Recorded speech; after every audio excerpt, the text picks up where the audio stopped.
Does all vermiculite insulation contain asbestos?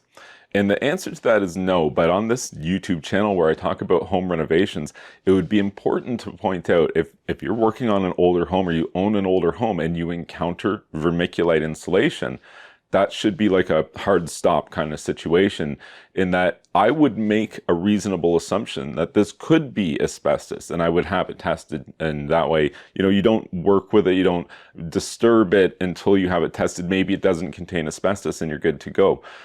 But if it does, you certainly don't want to be working with it and like stirring it up. The experts say that it's largely not a big deal in terms of the health ramifications when it's not disturbed. It's when it's disturbed or worked in and you get it all up into the air that it becomes a very severe problem. So let's start with vermiculite. Like, what does it even look like? And it's basically like tiny little pebbles, except they have a very distinct gold fleck to them, like kind of like a shimmery silver gold color.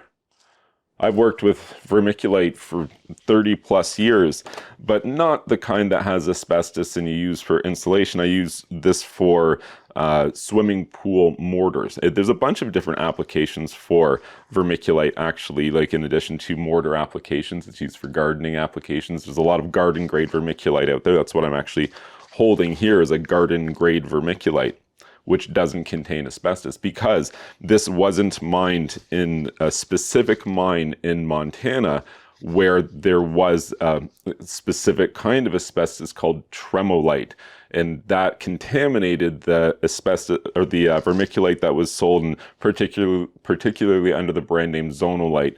And so that's more of the concern, is that if your vermiculite came from the Libby, Montana mine, okay, now I'm pretty confident that you could have some contaminated asbestos, but there's some contaminated vermiculite with asbestos, but you don't get to see that in your attic. And you climb up there, you're just looking around, you see some stuff that looks like brown pebbles with like a little bit of a shimmer to it, then you would make the assumption that it is vermiculite. It's extremely lightweight. Like if you happen to touch it or move it, you would know it right away. But again, you shouldn't do that because you don't know if you're dealing with a product that could be contaminated with asbestos yet. So why do we even use this stuff to begin with? And there's a couple of reasons why. Like the first thing is that it's lightweight, right? That's really important. If you're going to have it like up in your ceilings and stuff like that, you don't want something super heavy. So it definitely checks that box. It also has an R value of 2.1 to 2.7 per inch, which is actually really high. Vermiculite is